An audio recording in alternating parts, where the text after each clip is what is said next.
हाय viewers, कैसे आप सब। आज वेदांत एकेडमी के इस वीडियो में मैं कौशिक आप सभी का स्वागत करता हूं। आज हम लोग पढ़ेंगे साउंड चैप्टर का 4th एपिसोड, जो कि है साउंड टर्मिनोलॉजी का दूसरा पार्ट। तो साउंड में और कुछ ऐसे टर्म्स होते हैं जिसको हम डेली लाइफ में यूज़ करते हैं। मैं एक बार फिर से आपको कह देना चाहता हूं कि फिज़िक्स में साउंड के टर्म्स अलग होते हैं। साउंड का खुद का एक अलग स्टडीज़ होता है जिसको कि साउंड इंजीनियरिंग कहते हैं, उसमें कुछ अलग टर्म्स होते हैं। तो इन दोनों टर्म्स को भी मैं जो है आपको क्लियर करके बताता हूँ कि कौन सा टर्म साउंड इंजीनियरिंग में आएगा, कौन सा टर्म जो है फिज़िक्स में यूज़ होगा। तो सबसे पहले हम लोग चलते हैं, जानेंगे टोन के बारे में। टोन क्या है? टोन के बारे में आप सभी ने कहीं ना कहीं साउंड के टोन के बारे में सुना ही होगा।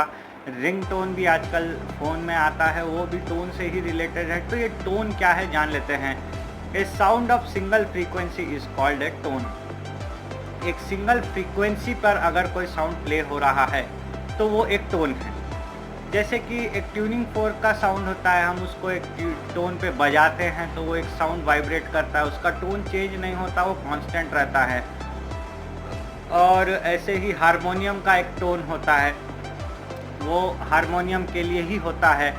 फ्लूट का एक टोन होता है, वो सिर्फ फ्लूट के लिए ही होता है। ऐसे पर्टिकुलर चीज़ का एक टोन होता है जो कि सिर्फ उसी साउंड के जो हमारा सोर्स है उसके ऊपर डिपेंडेंट होता है कि वो कौन से मटेरियल से बना है या किस तरीके से वो ऑसिलेट कर रहा है या वाइब्रेट कर रहा है। तो यहाँ पर टोन जो है एक सिंगल फ्रीक्वेंसी है। मतलब 40 हर्ट्ज तो सिर्फ 40 हर्ट्ज, 100 हर्ट्ज तो सिर्फ 100 हर्ट्ज, 200 हर्ट्ज तो सिर्फ 200 हर्ट्ज। अब इन टोन्स की जब हर्ट्ज एक पर्टिकुलर होती है, एक फ्रीक्वेंसी होती है, तो उसका एक साउंड होता है। जैसे ही हम फ्रीक्वेंसी चेंज करते हैं तो उसका साउंड भी चेंज हो जाता है। तो इसको हम लोग जो है एक एप्लीकेशन है मेरे पास, उसके थ्रू हम लोग समझते हैं।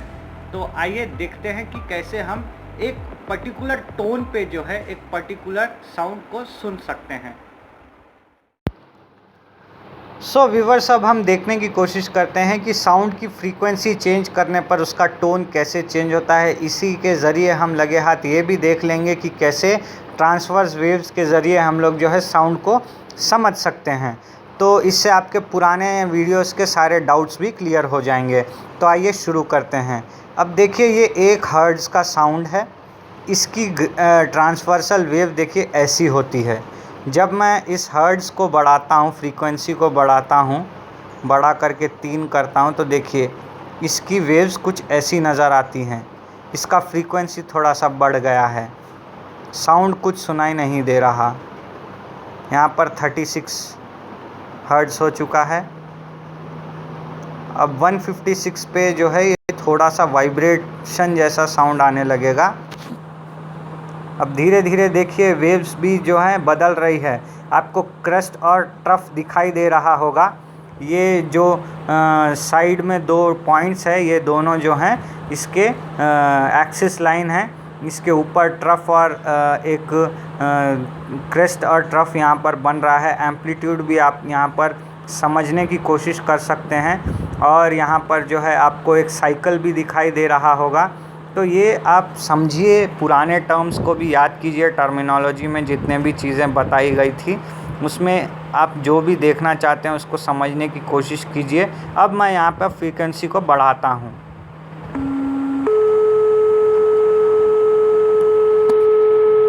अब आप सुन सकते हैं एक पर्टिकुलर साउंड आ रही है, बीप जैसी। इसमें आप देखिए इंटेंसिटी नाम का भी एक टर्म आने वाला है। आप समझ सकते हैं कि एक लिमिटेड इंटेंसिटी यहाँ दिख रही है। जितना कम फ्रीक्वेंसी था उतना कम इंटेंसिटी था। जैसे जैसे हम इंटेंसिटी फ्रीक्वेंसी बढ़ाएंगे, इंटेंसिटी भी बढ़ेगी और टोन भी चेंज होगा। ये 429 हर्ट्ज़ का टोन है। अब मैं फ्रीक्वेंसी को और बढ़ाता हूँ।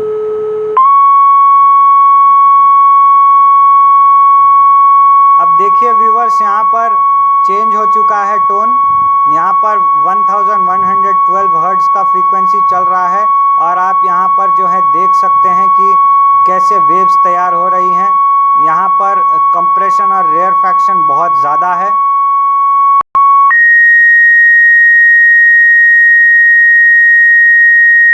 जैसे जैसे मैं फ्रीक्वेंसी को बढ़ा रहा हूँ वैसे वैसे वेव्स के नंबर्स बढ़ रहे हैं, रेयरफैक्शन और कंप्रेशन भी बढ़ रहा है, साउंड का टोन भी चेंज हो रहा है।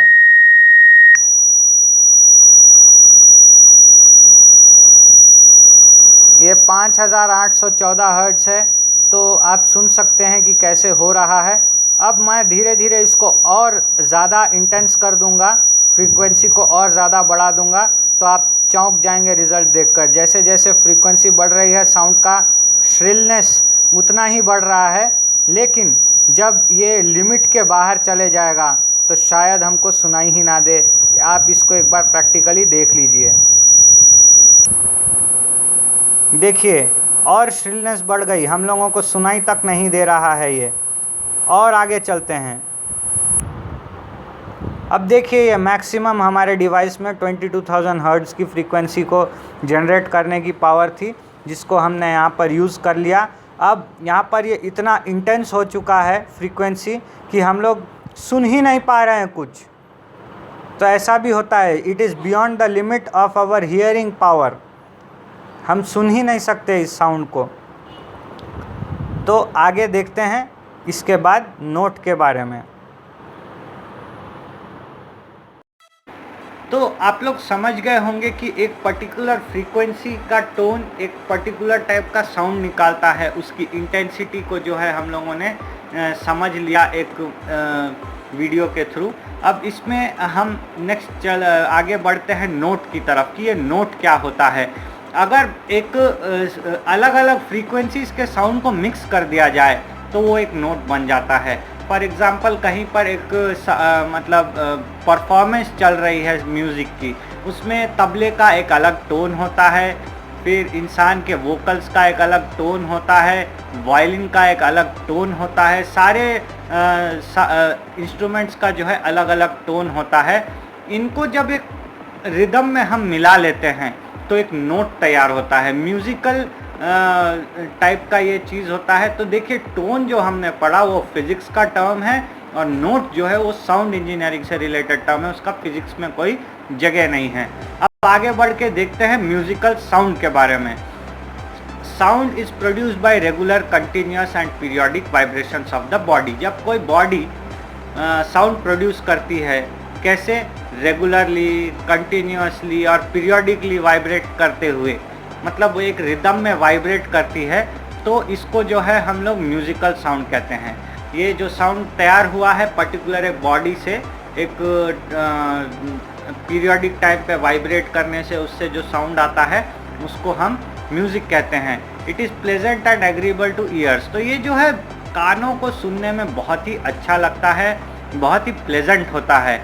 अब इसमें देखते हैं कि कुछ टर्म्स होते हैं जो हम लोग म्यूज़िक में यूज़ करते हैं। तो वो है 7, आप लोगों को पता होगा कि 7 अलग अलग नोट टोन्स होते हैं, जिसमें कि देखिए सा, रे, गा, मा, पा, धा, नी होता है। फिर उसके बाद उसके ऊपर के टोन के ऊपर काम किया जाता है। तो बेसिकली सा जो होता है उसका फ्रीक्वेंसी होता है 256 हर्ट्ज़। उसके बाद रे जब आता है तो उसमें 288 होता है, मा जो है 341.3 होता है, प 384 होता है, ध जो है 246.7 होता है, नी जो है 480 होता है। लेकिन जब आप रिटर्न से एक सा पर आते हैं, वहाँ से एक और नोट का सा रे गा मा शुरू होता है, तो उसका जो है वो 256 ऐड हो जाता है उस नोट में। जो टोन हम लोग यूज़ कर रहे हैं उस टोन में और 256 ऐड होता है। तो सा का पहला नोट 256 का था, तो दूसरा नोट का सा जो होगा वो 256 प्लस 256 यानी 512 होगा। उसके बाद और ऊंचे सुर में जब हम रे गाएंगे तो वो रे जो है 288 प्लस 256 होगा। तो ऐसे करके 256 ऐड करने से हमारे 7 धुनें तैयार होती हैं, जिसको हम लोग जो है म्यूज़िक में सा रे गा मा पा धा नी से करते हैं। तो आप समझ गए होंगे कि म्यूज़िकल साउंड में भी टोन का बहुत बड़ा इम्पोर्टेंस होता है, जिससे कि हम सुर को जो है ट्यूनिंग कर सकते हैं। इसके अलावा देखते हैं नॉइज़ क्या है। म्यूज़िक तो आप समझ गए होंगे कि जो कानों को सुनने में पसंद होता है वो म्यूज़िक है। ठीक उसके उलट जो कानों को सुनने में पसंद नहीं होता, जिसको बजाने के समय कोई रिदम नहीं होता, कोई ऑर्डर नहीं होता, कोई पीरियड नहीं होता, तो इसे ही नॉइस कहते हैं। ये कान में सुनने में अच्छा नहीं लगता। हॉर्न बजाने की आवाज़ हो गई, कहीं पर कुछ एक्सप्लोजन होता है, फट जाता है तो उसकी आवाज़ हो गई, स्क्रैच हो जाता है, खरोंचते हैं तो उसकी आवाज़ हो गई, ये सब जो है नॉइस है, ये कान को सुनने में अच्छा नहीं लगता। अब आगे बढ़ते हैं, इंटेंसिटी और लाउडनेस की बात करते हैं। इंटेंसिटी जो है वो फिजिक्स से रिलेटेड टर्म है, लाउडनेस जो है वो साउंड इंजीनियरिंग से रिलेटेड टर्म है। The amount of sound energy passing each sound through unit area is called intensity of the sound. तो साउंड की इंटेंसिटी को कैसे पता करते हैं, पर्टिकुलर एक एरिया ले लेते हैं, उसमें से साउंड की एनर्जी का कितना पासिंग हुआ उसको समझते हैं। जस्ट लाइक डेंसिटी, वैसे ही एक पर्टिकुलर एरिया में से कितना साउंड का एनर्जी पास हुआ, इसे ही इंटेंसिटी ऑफ द साउंड कहते हैं। ये एनर्जी से रिलेटेड टर्म है। अब ये हम जूल में इसको माप सकते हैं क्योंकि एनर्जी का यूनिट जो है वो जूल है, लेकिन साउंड में जब हम लोग इसको पढ़ने जाते हैं साउंड इंजीनियरिंग में, तो वो जो है मापने के लिए एक अलग यूनिट यूज़ होता है और इंटेंसिटी का नाम बन जाता है loudness. More intense sound appears louder. तो यहाँ पर जो होता है, जितना इंटेंसिटी होता है म्यूज़िक का या साउंड का, वो जो है उतना ही लाउड होता है। जितना ज़्यादा इंटेंस उतना ज़्यादा लाउड, जैसे कि हमने वो टोन वाले वीडियो में देखा। तो ये मापने के लिए साउंड इंजीनियरिंग में जूल का इस्तेमाल नहीं करते, बल्कि एक अलग से यूनिट होता है जिसको कि हम डेसिबल कहते हैं। तो डेसिबल जो है वो एक यूनिट होता है। मामूली तौर पे हर एक साउंड का एक अलग डेसिबल होता है। हम लोग जो बात करते हैं मामूली तौर पे कन्वर्सेशन का जो हम लोग बात करते हैं, इसका साउंड होता है तकरीबन 40 to 50 डेसिबल्स के आसपास होता है। और 0 डेसिबल हम सुनाई नहीं देता है हमको। हवा चलने का एक 12-15 कुछ डेसिबल होता है जो साउंड हमको सुनाई देता है। जेट इंजन का जो साउंड होता है वो तकरीबन 100 डेसिबल्स का होता है, और 100 डेसिबल पार करके जब साउंड और लाउडर हो जाता है तो वो हमारे कान के लिए पेनफुल होता है। अगर हम रेगुलरली उसको सुनते रहते हैं तो हमारी जो 40-50 डेसिबल सुनने की क्षमता है उसमें नुकसान हो सकता है, हम उसको सुन नहीं सकते। तो इसीलिए जो है साउंड को जब हम लोग इस्तेमाल करते हैं तो करेक्ट डेसिबल के हिसाब से हमको जो है उसे इस्तेमाल करना चाहिए। अब बेसिकली डिफरेंस क्या है इस इंटेंसिटी और लाउडनेस के बीच में?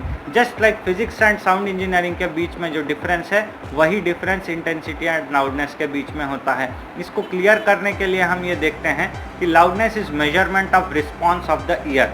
लाउडनेस जो है वो ईयर के रिस्पॉन्स के ऊपर होता है। अब हर किसी का ईयर अलग अलग सिग्नल्स पकड़ता है, तो उनके लिए लाउडनेस का पैरामीटर्स भी अलग अलग होता है। How much it's diaphragm is pressed, तो कान के अंदर जो डायफ्राम होता है वो जितनी बार दबता है उसी को जो है हम लाउडनेस को मेजरमेंट करने के लिए इस्तेमाल कर सकते हैं।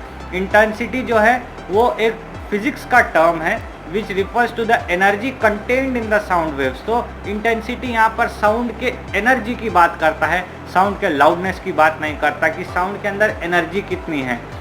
To waves of the same intensity may appear to have different loudness to the ears due to their different response. यहाँ पर एक और बात यहाँ पर क्लैरिफाई करने वाली ये है कि सेम इंटेंसिटी की साउंड शायद निकल रही होगी, लेकिन अलग अलग लोग उसको अलग अलग लाउडनेस के हिसाब से सुन रहे होंगे। किसी को वही समझ लीजिए 700 हर्ट्ज़ की जो फ्रीक्वेंसी है या साउंड निकल रहा है, वो शायद किसी के लिए बहुत कम साउंड हो, लेकिन किसी के लिए ज़्यादा भी हो सकता है, क्योंकि सबका कान अलग है, सबके डायफ्राम्स अलग है, सबका कान का काम करने का तरीका अलग है। तो आई होप आप समझ गए होंगे कि फ्रीक्वेंसी शायद सेम है लेकिन सबको एक जैसी सुनाई नहीं देती। ये इंटेंसिटी और लाउडनेस के बीच का फ़र्क है। तो आई होप आप समझ गए होंगे कि साउंड का जो टर्म होता है फिजिक्स में और साउंड इंजीनियरिंग में, उसको हमने क्लियर किया इस वीडियो में। और ये भी हमने देखा कि साउंड वेव्स जो है हमने ट्रांसवर्स वेव के ज़रिए आपको बताया कि कैसे काम करता है, और फ्रीक्वेंसी का जो हम लोगों ने टोन पढ़ा, टोन में देखा कि अलग अलग फ्रीक्वेंसी का टोन अलग अलग साउंड प्रोड्यूस करता है। मतलब उसका वॉल्यूम चेंज हो सकता है, उसकी इंटेंसिटी चेंज हो सकती है सिर्फ और सिर्फ टोन्स से। तो आज के वीडियो में व्यूवर्स इतना ही, मिलते हैं अगले वीडियो में। Thanks for watching.